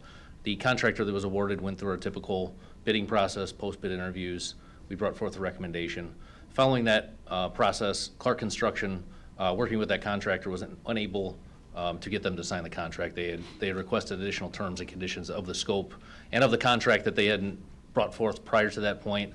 They asked for changes to that, which, speaking on behalf of the district, including Clark Construction, we couldn't recommend or strike the terms or change the terms that they were asking for. So therefore, based on the timelines, we did have to put the same package out for bidding. Based on the timelines and when we want to start this spring with construction of the renovations, we had to get that out as soon as possible, which led to the timeline that Mr. Francis had described. So what we have in front of us is a recommendation for Blue Star for a contract value of $1,698,900. And then on our page 3 for the Real Point packet, you'll see a little bit of math there that it is deducting our previous awarded demo contractor for the $904,000. So breaking out the math, we're coming with a recommendation of $882,585. That is Blue Star's base contract, deducting what was previously approved by the board, so we don't ask for that money 2 times, and this is the delta that gets us to this recommendation. And to say it another way, what was previously awarded in November, if my memory is correct. That's correct. Plus the $882,585 comes to the amount that Blue Star's bid was, plus the fees, the contingency, those types of things. Okay. We didn't want to double dip on the board approvals and the amount. And one last point, Blue Star has performed in the district previous years, done a good job for us, so it is a proven contractor that we feel comfortable with and should be able to keep us on track for starting construction and the renovation process on time. Thank you. Any questions or comments? Mrs. Frank? Thanks. I know it sounds confusing. We talked a little bit through it at our meeting, but I am thankful and I'm grateful for Mrs. Smith and your team, who in accounting is keeping all of these numbers straight. And we have so many policies and procedures in place to make sure that there is no double dipping or there's no going in and what was approved is going to be different than what we're approving tonight. And so I think it's great that our systems and our procedures are really tight and they're precise, so that this type of thing is really monitored, really detailed. And so I'm grateful for that. As we're talking about it, it can sound confusing if you're not in the day-to-day numbers of it. Yep. But I'm grateful, Mrs. Smith, that your team is on it and managing the numbers in a precise way. So thank you. Thank you, Mrs. Frank. Any other questions or comments? Seeing none, we have a motion by Mrs. Jarvis, supported by Mr. Johnson, for the approval of summer 2024 demolition projects 2021 bond. Mrs. Acosta, would you take the roll, please? Mrs. Jarvis. Yes. Mr. Johnson. Yes. Mrs. Frank. Yes. Mrs. Burton. Yes. Mrs. Bonnefield? Yes. Mrs. Acosta says yes. President Bradford? Yes, motion carries. Moving on, item 7, instruction matters. This evening, we do not have any on our agenda. Moving on to item 8, personnel matters. We have item 8A, teachers for approval. May I have a motion, please? President Bradford. Mrs. Frank. Move that the Board of Education of the Livonia Public Schools School District accept the recommendation of the superintendent and offer employment for the 2023-24 school year to the teachers listed on the attached document. Support. We have a motion by Mrs. Frank, supported by Mrs. Burton, for the teachers for approval. This evening, we're going to hear from Mr. Abati. Yes, thank you. Good evening, everybody. So the new staff members we are presenting to the board this evening fill needs in student services, shared time, and secondary programs. They're all very well qualified to fill these positions and have been vetted through our extensive interview process. We are confident they will perform at a high level and represent LPS in a manner that is consistent with our shared vision and collective commitments. These positions have also been included in the 23-24 budget. We are pleased to be recommending these talented professionals to join our LPS family, and with your approval, we are excited to have them working with our students. Thank you, Mr. Abadi. Do we have any questions or comments? All right, seeing none, we have a motion by Mrs. Frank, supported by Mrs. Burton, for teachers for approval. Mrs. Acosta, would you take the roll, please? Mrs. Frank? Yes. Mrs. Burton? Yes. Mrs. Bonnefield? Yes. Mrs. Jarvis? Yes. Mr. Johnson? Yes. Mrs. Acosta says yes. President Bradford? Yes, motion carries. Moving on to item 8B, teachers for tenure. May I have a motion, please? President Bradford, Mrs. Bonnefield. move that the Board of Education of the Livonia Public School District accept the recommendation of the superintendent and acknowledge that tenure status has been granted to the following teachers effective on their respective date.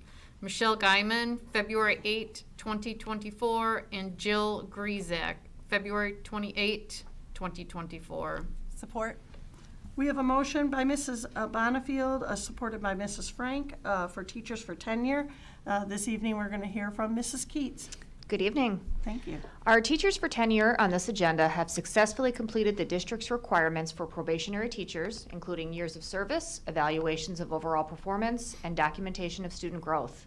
We have carefully reviewed all supporting materials along with the recommendations of our building administration, and we have verified they should be granted tenure status with Livonia Public Schools. We wish to offer our congratulations for reaching this milestone and look forward to their continued success working with LPS. Thank you, Mrs. Keats. Any questions or comments? Congratulations. Congratulations. Exactly. Okay, no, we have a motion by Mrs. Bonnefield, supported by Mrs. Frank, for teachers for tenure. Mrs. Acosta, would you take the roll, please? Mrs. Bonnefield? Yes. Mrs. Frank? Yes. Mrs. Burton? Yes. Mr. Johnson? Yes. Mrs. Jarvis? Yes. Mrs. Acosta says yes. President Bradford? Yes, that motion carries.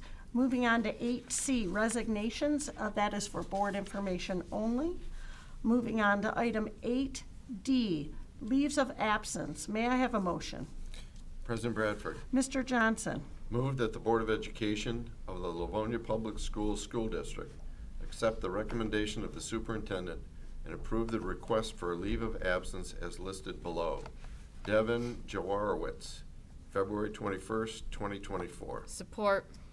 We have a motion by Mr. Johnson, supported by Mrs. Bonnefield, for leaves of absence. And we are going to be hearing from Mr. Abate. Yes, thank you.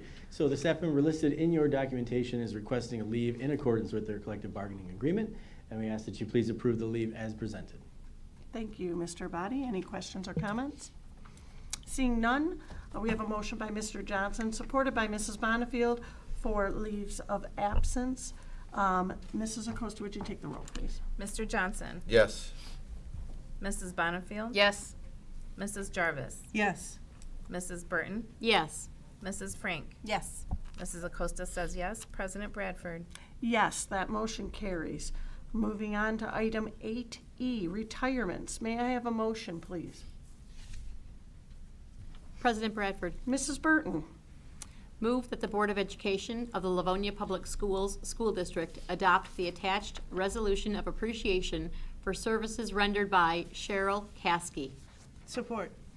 We have a motion by Mrs. Burton, supported by Mrs. Jarvis for the purposes of retirement, and we are going to hear from Mrs. Keats. Good evening once again. Tonight we honor and congratulate one member of our LPS family who is retiring from her position with Livonia Public Schools.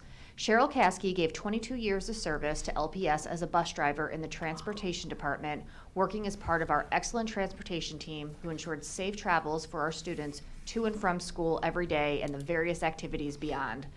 On behalf of the administration, I would like to thank Cheryl for the dedicated years of service she provided the students of LPS, and we ask the board to please adopt the attached resolution of appreciation. Thank you, Mrs. Keats. Any questions or comments?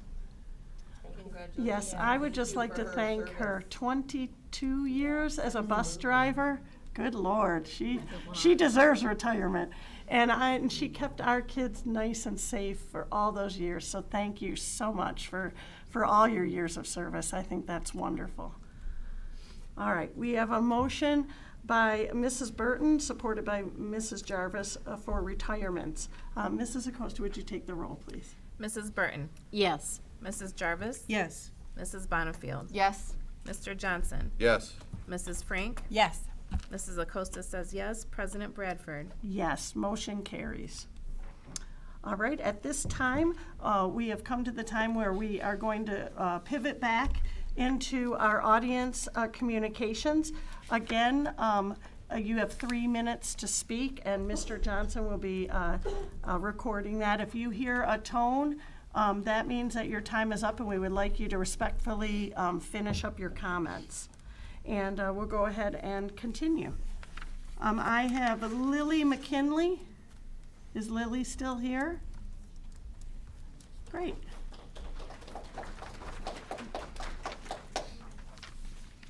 Hi, Lily. Just tap it and it'll turn green. There Okay. we go. Hi, my name is Lily McKinley, and I am a junior at Franklin High School. I'm speaking on behalf of Livonia High School figure skating. We are about to wrap up our season with many girls competing at states in a couple of weeks. We are currently compete as a club and are interested in becoming a varsity letter earning sport like many of our surrounding districts. We are the only team in our division that does not earn a varsity letter. I dual sport and am also a proud member of the current state champion Franklin varsity pom team. I have earned several varsity letters on pom, and look forward to earning more. Our team trains hard to perform at football games, competes at high kick in the fall, and regionals and states competitions in the winter. I work equally hard at figure skating. Livonia High School figure skating also trains for 3 high school competitions with an opportunity to compete at states at the end of the season. We practice many hours each week, holding practices after school, but many of us also practice before school at 5 a.m. Our training is challenging and demanding. It takes a lot of hard work and dedication to compete in this sport. We deserve to earn varsity letters like so many other competitive sports in our district and surrounding districts. Members of Livonia High School figure skating deserve an opportunity to earn a varsity letter to proudly wear on a varsity jacket, like so many other sports, including hockey, pom, and even bowling. In addition to my varsity letters, I have earned academic, orchestra, and club letters. I am proud of the hard work that went into earning each and every one, but none more than the one I earned to get my varsity jacket. My skating teammates deserve the same honor. Making Livonia High School figure skating a varsity sport allows athletes to achieve additional goals. I have earned medals, scholar athlete patches, and pins, state champion and runner-up patches, which I can proudly wear on my varsity jacket. Recognizing Livonia High School figure skating as a varsity sport would give me the opportunity to earn my 3-sport patch. On behalf of Livonia High School figure skaters, I urge you to help us make Livonia High School figure skating a varsity letter earning sport. Thank you, Lily. Next speaker is Ainsley Walters.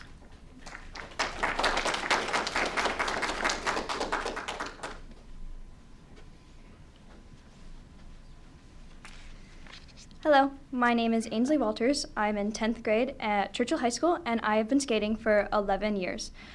Figure skating is known as one of the oldest Winter Olympic sports, reaching its 100th year anniversary this year. And according to archaeologists, It has been traced back to prehistoric times. Figure skating is only a club sport at the high schools. We have a team, we have set practices, we go to competitions. We do everything all the other sports teams at Churchill, Stevenson, and Franklin do, but we are still considered a club. The teams we skate against are considered varsity sports in their respective districts. Adding figure skating as a varsity sport would give our team the recognition we deserve. We work to represent Livonia Public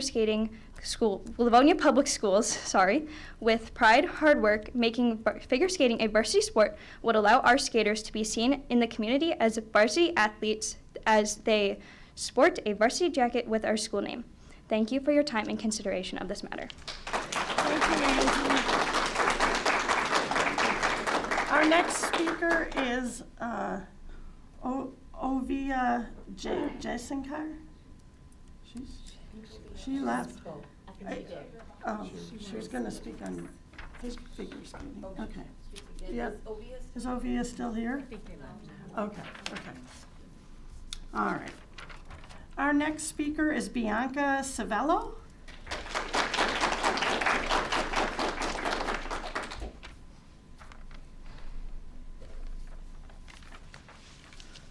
Hi, my name is Bianca Savello, and I'm a junior at Stevenson High School, and I've been a part of the Livonia Figure Skating Club for 3 years. We have frequent practices, compete multiple times a year, and even have the opportunity to represent Livonia at states this year. And yet we still aren't considered a sport. Other schools we compete against, like Northville, Novi, Plymouth Canton, and Birmingham, are all considered varsity, so for a district that preaches inclusion and equality, I find it ridiculous that I'm considered less of an athlete than my fellow high school competitors. I'm asking you to make figure skating a varsity sport. Thank you for your time and consideration. Our next speaker is Madison Stevens. Is she still here?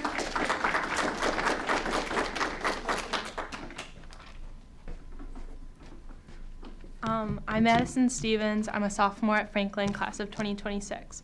I emailed my principal, Mr. Pacey, and my athletic director about getting the ability to get a varsity letter, as well as bringing that if Churchill and Franklin are united in our varsity team, doesn't that give us the ability to become varsity as well? I want to represent my school and be proud wearing a jacket, and I want a varsity letter that says varsity, not club, because I played hockey for 8 years and I've been a travel player but joined high school hockey to help support high school. Hockey is the only sport I've ever played, and I'm proud playing for a sport I love. Many students say that they won't join the team because we are considered a club, so we won't have any incoming players who offer many opportunities for the team. All I want is the ability to get a varsity letter for a sport I'm proud of and a school that I'm proud of. I think if we're offered a varsity letter, more people would come onto the team and we would grow. Why can't we receive a varsity letter when 21 other teams in our league are considered a varsity team? Thank you. Thank you, Madison. Our next speaker is Charlotte Howell.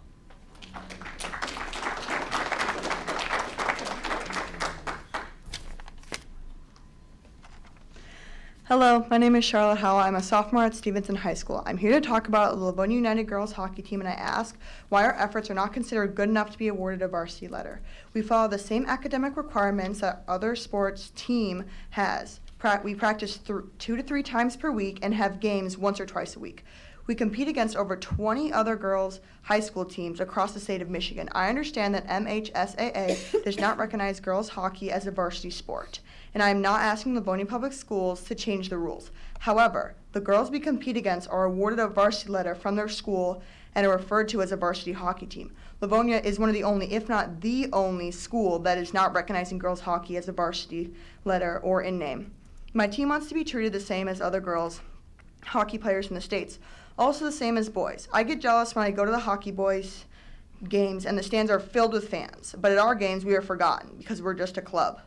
We want to be able to wear our school colors with pride on a varsity jacket with a varsity letter for hockey after 1 season of being a part of the team. This goes back to what I was saying about the stands being filled at boys hockey games. If we were a varsity team, I'm sure people would take us much more seriously than they do now.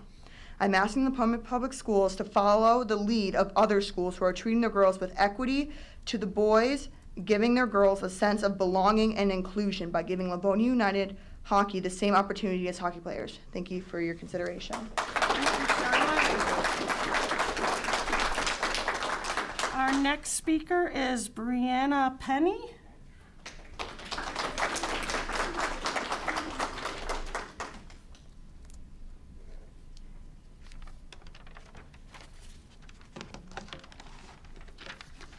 Hi, I'm Brianna Penny. I go to Stevenson. I'm the class of 2027 treasurer, and I'm the goalie for our city's girls hockey team. Today, I'm here to speak on the behalf of not only my team, Livonia United, but also the other girls out there being treated in an unjust manner. LU has been around for 6+ years. We've been in countless sports catalogs, online and physical. We've also been featured in our school's sports section in our yearbooks. We have also have quite the collection of banners and wins at our rink. But even with all of that, we're still just an activity. So if I may ask, why is that? Is it just because we're girls who are fragile, that need protection of unfair laws and rules that are doing the opposite of benefiting us? All these girls I've been playing with deserve this letter. They've put in so much effort all their lives playing just to wind up on some activity. Now, who in the right mind wants to do that? Our team has one small box in each school used in a hallway. It gets no recognition at all. After all, we are just like girls doing on an activity. All women have been fighting for centuries for equal rights, equal pay, or just to be heard. But when it comes to somebody who can't bear children or are big and strong, aka man, it gets handed to them on a silver platter. We shouldn't have to call on the youth of girls to fix the mistakes of adults who could have easily fixed it years ago. But nobody wants to do that. All the girls gathered here today want a better future for them and for the younger girls that carry on our legacy. We can't just crush some young girls' dreams because of an unjust school system. We need these girls, we want these girls to have something to look up to when they get to our age, because if they aren't interested in how will we keep these teams up? I don't know how many girls it will take to finally let you guys understand that we deserve this letter as much as the guys, because if today doesn't convince you, I doubt it ever will. Thank you.